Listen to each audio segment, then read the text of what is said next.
صلی اللہ علی محمد صلی اللہ تعالی علیہ وسلم۔ معزز سامعین و ناظرین حضرات، اس سے پہلے جو میں نے ایک بیان کیا تھا کہ جوا اسلام میں کیوں حرام ہے، تو بہت سارے ناظرین اور سامعین حضرات نے ان کو پسند کیا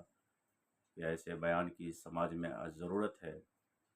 تو اسی لیے مناسب سمجھا کہ سود، انٹرسٹ اور مٹی جو اسلام میں حرام ہے، اس کے تعلق سے بھی ایک بیان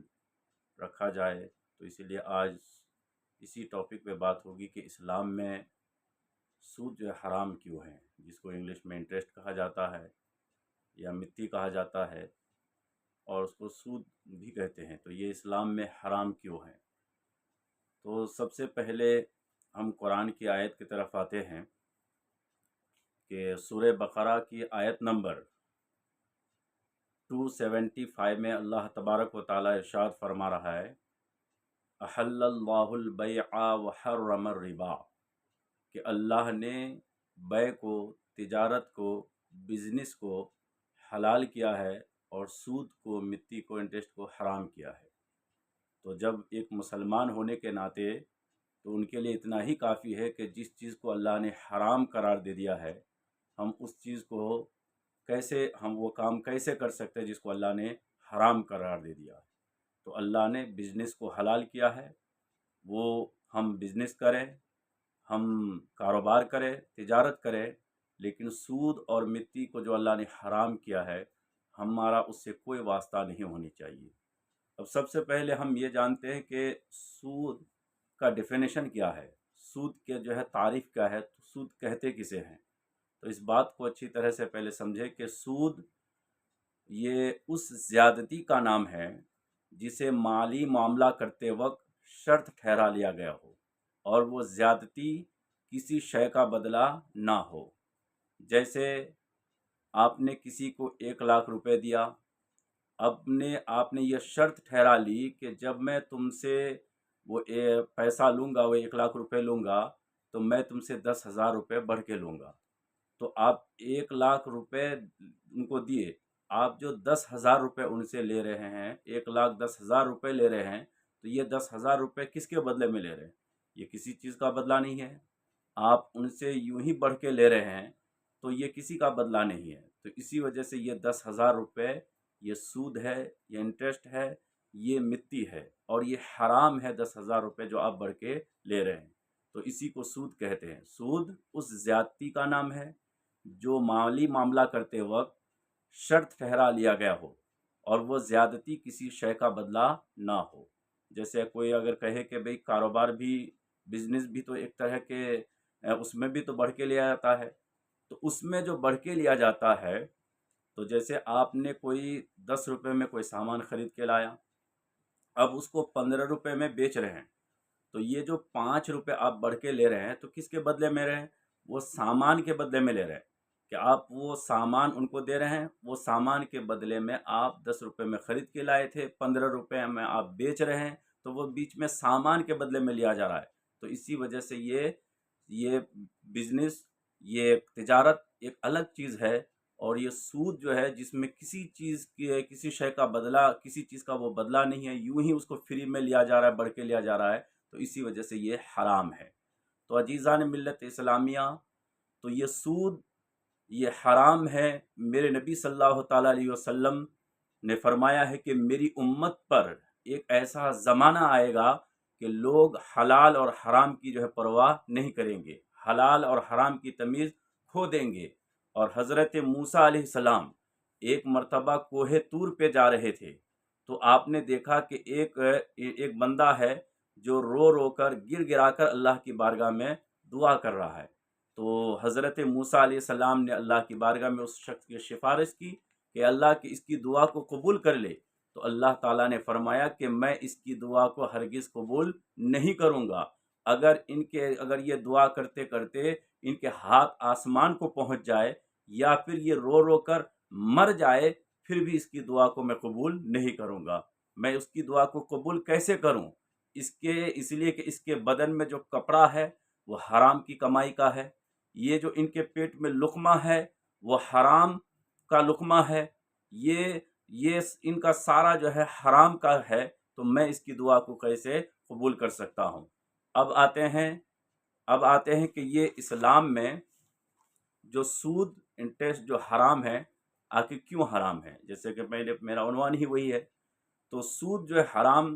ہونے کی ایک وجہ، اس کا پہلا ریزن یہ بتایا جاتا ہے کہ ایک بندہ اس کی وجہ سے، اس سود کی وجہ سے وہ قرض میں ڈوبتا چلا جاتا ہے، اور دوسرا امیر ہوتا چلا جاتا ہے۔ کہ یہ وہ جو ہے، جو انسان قرض لیا ان سے، اب وہ سود ان کو بڑھتے رہنا پڑتا ہے، بڑھتے رہنا پڑتا ہے، سود کے پیسے ان کو دیتے رہنا پڑتا ہے، اور یہاں تک کہ 1,00,000 روپے لیا، اب وہ 10,000 روپے سود کا ہو گیا۔ پھر وہ 10,000 اگر وقت پہ نہیں دیا وہ انٹرسٹ کا، تو پھر وہ 1,10,000 روپے بھی، اب اس کا بھی، یہ 10,000 کا بھی انٹرسٹ بڑھتے چلا جا رہا ہے۔ تو ایک انسان وہ قرض میں ڈوبتا چلا جاتا ہے اور دوسرا امیر ہوتا چلا جاتا ہے۔ اور یاد رکھے کہ یہ نظام جو ہے یہودیوں نے قائم کیا ہے، یہ سود کو، کہ یہ دنیا کو کریڈٹ پر چلاتے ہیں، زبردستی کریڈٹ کارڈ پکڑا دیتے ہیں، آپ اس کو یوز کرتے رہیں اور سود جو ہے بھرتے رہیں۔ تو سود کے حرام ہونے کی ایک پہلی وجہ یہ ہے کہ ایک انسان وہ قرض میں ڈوبتا چلا جاتا ہے اور دوسرا امیر ہوتا چلا جاتا ہے۔ تو اسی لیے اسلام نہیں چاہتا ہے کہ کوئی کہ جو ہے وہ قرض کے بوجھ میں بالکل ڈوبا چلا جائے اور وہ انسان کا گھر برباد ہو جائے، ان کا گھر چلا جائے، ان کے جو ہے پراپرٹی چلی جائے۔ یہ اسلام جو ہے گوارا نہیں کرتا۔ اسی لیے اسلام نے سود کو حرام قرار دے کے کسی کو ڈوبنے سے بچایا ہے۔ اور دوسری وجہ یہ ہے کہ سود میں جو ہے دوسرے کا مال بغیر کسی بلا معاوضہ لیا جاتا ہے، یعنی بیچ میں کوئی سامان وغیرہ نہیں ہوتا ہے، اور یہ ظلم ہے۔ اسی وجہ سے سود کو اسلام نے حرام کیا ہے۔ اور تیسری جو سب سے اہم اور امپورٹنٹ وجہ ہے، وہ وجہ یہ ہے کہ سود کو اگر حرام نہ قرار دیا جاتا، سود کو اگر حرام نہیں قرار دیا جاتا، تو پھر سود کو اگر حرام نہیں قرار دیا جاتا تو یہ بزنس اور کاروبار یہ بالکل ٹھپ ہو جاتا۔ چونکہ سود میں کیا ہوتا ہے کہ انسان نے کسی کو پیسے دیا، وہ اس کو بیٹھے بیٹھے اس کو پیسے جو ہے بڑھ کے مل جا رہا ہے، تو اب بھلا کوئی کاروبار کیوں کرے گا؟ کیونکہ کاروبار میں انسان کو وہ جانا پڑتا ہے، مارکیٹ جانا پڑتا ہے، مال خرید کے لانا پڑتا ہے، اس میں ریٹ لکھنا پڑتا ہے، اس کو پھر بیچنا پڑتا ہے، وہ دھوپ، گرمی اور اس کے بعد بارش، یہ ساری مشکلوں کا سامنا کر کے تب جا کے ان کو پیسہ ہاتھ میں آتا ہے۔ لیکن سود میں کیا ہوتا ہے، نہ تو ان کو دھوپ کی شدت برداشت کرنی پڑتی ہے، نہ کہیں جانا پڑتا ہے، بلکہ اس کو بیٹھے بیٹھے پیسہ آرام سے آ جاتا ہے۔ تو اگر سود کو حرام نہ قرار دیا جاتا تو پھر یہ سب کوئی لوگ یہی چاہتا کہ بھئی میں کیوں کاروبار کروں، میں کیوں جو ہے مارکیٹ جاؤں، خرید کے لاؤ، ریٹ لکھوں اور اس کو پھر بیچوں، جو ہے اپنی دکان پہ رہ کر، اپنے بیوی بچے کو چھوڑ کر، جدا ہو کر دکان پہ دن بھر بیٹھے رہو، بیچو، تب جا کے پیسہ ہاتھ میں، جب پیسہ یوں ہی آ جائے گا تو پھر میں کیوں بھلا کاروبار کروں، بزنس کروں۔ تو اسی لیے اسلام نے جو سود کو حرام قرار دے کے گویا کہ دنیا کے نظام کو برقرار رکھا ہے کہ لوگ جو ہے کیا کریں گے،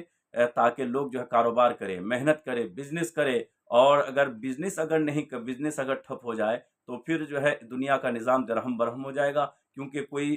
دکان نہیں کرے، کوئی جو کاروبار نہیں کرے گا، آپ کو سامان چاہیے، دکان والے کو ان کو بڑھ کے پیسہ چاہیے، تو لہٰذا کوئی کاروبار ہی نہیں کرے گا، تو پھر آپ کو سامان نہیں ملے گا، ان کو منافع نہیں ہوگا۔ تو اسی وجہ سے سود کو حرام قرار دے کے گویا کہ دنیا والوں پر ایک احسان کیا ہے اسلام نے، یہ اللہ تبارک و تعالیٰ نے، کہ تاکہ لوگ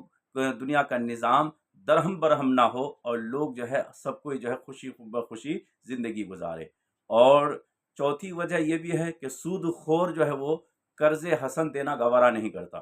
چونکہ وہ صدقات و خیرات سے بھی جی چراتا ہے، کہ وہ ان کی نظر اب ہر پیسے پہ رہتی ہے، ان کی نگاہیں یہی رہتی ہے کہ میں اس سے 4 پیسے بنا سکتا ہوں، تو پھر میں اس کو صدقات و خیرات کیوں کر دوں، میں کسی کو قرض حسن کیوں دوں، چونکہ وہاں تو بڑھ کے پیسہ ملے گا نہیں۔ تو اسی لیے یہ جو آپسی الفت و محبت ہے وہ محبت بھی ختم ہو جاتی، اور سود خور جو ہوتا ہے وہ اپنے بال بچوں پر بھی خرچ نہیں کرتا صحیح طریقے سے، کیونکہ وہ سوچتا ہے کہ میں اگر نہ خرچ کرو، میں یہ پیسے بھی اگر دوسرے کو دوں گا تو بڑھ کے آئے گا، ورنہ بال بچے پر خرچہ کرو یہ تو سیدھا اصل بھی چلا جائے گا۔ تو اسی لیے سود کو اسلام نے حرام قرار دیا ہے۔ اب دیکھیے کہ سود خور کے علاوہ کسی مجرم کو اللہ تبارک و تعالیٰ نے اعلان جنگ نہ دیا ہے، اعلان جنگ نہیں دیا ہے، بلکہ سود خور کے بارے میں آیا ہے کہ فَأَذَنُوا بِحَرْبٍ مِّنَ اللَّهِ وَرَسُولِهِ، کہ اللہ اور اس کے رسول سے جنگ کے لیے تیار ہو جاؤ۔ یہ کس کے بارے میں کہا ہے؟ کہ سود خور کے بارے میں۔ اب بتائیے کہ اللہ سے کون جنگ کر سکتا ہے؟ اور اللہ تبارک و تعالیٰ نے جو سود خوروں کے بارے میں فرمایا کہ جو سود کھاتے ہیں، جو مٹی کھاتے ہیں، جو انٹرسٹ کا پیسہ کھاتے ہیں، تو وہ تیار ہو جائے اللہ اس کے رسول سے جنگ کے لیے۔ تو بتائیے کہ اللہ اس کے رسول سے کوئی جنگ کر سکتا ہے؟ تو اسی لیے ایک مسلمان کو یہ بالکل ہی کوئی واسطہ نہیں ہونی چاہیے سود سے، مٹی سے، انٹرسٹ سے۔ اور دیکھیں کہ یہ سود کتنی بری چیز ہے کہ حضرت عبداللہ بن سلام فرماتے ہیں کہ سود لینا، یہ سود جو ہے لینا، یہ اپنی ماں کے ساتھ زنا کرنے سے 70 درجہ زیادہ بری چیز ہے۔ 70 درجہ زیادہ ہے کہ کوئی اپنی ماں سے زنا کرے، یہ اس سے 70 گنا زیادہ بری چیز ہے کہ کوئی انسان سود کا پیسہ کھائے۔ اور حضور صلی اللہ علیہ وسلم فرماتے ہیں کہ جو گوشت حرام پیسے سے جو ہے، جو گوشت حرام پیسے سے آتے ہیں، اور جہنم کی آگ بڑی تیزی سے اس گوشت کو جو ہے جلاتی ہے۔ تو اسی لیے خدارا رحم کرے، یہ دنیا 4 دن کی ہے، کسی طرح چاہے آپ محل میں گزارے، چاہے آپ جھوپڑی میں گزارے، لیکن یہ دنیا کی زندگی کسی طرح گزر جائے گی، لیکن اصل زندگی آخرت کی زندگی ہے۔ وہاں قیامت کا دن ایک دن 50,000 سال کا دن ہے۔ یہ دنیا کی زندگی 40 سالہ 50 سالہ زندگی، اس کے لیے ہم جو ہے اپنے آخرت کو تباہ و برباد کریں؟ یہ اللہ تبارک و تعالیٰ نے صاف صاف فرما دیا سورہ بقرہ کی آیت نمبر 275 میں 275 میں کہ احل اللہ البیع وحرم الربا، کہ اللہ نے تجارت کو، بزنس کو حلال کیا ہے، سود کو حرام کیا ہے۔ تو اسی لیے ہم سب مسلمانوں کو سود سے جو ہے 100% بچنی چاہیے۔ یہی اس کا پیغام ہے، یہی میسج ہے۔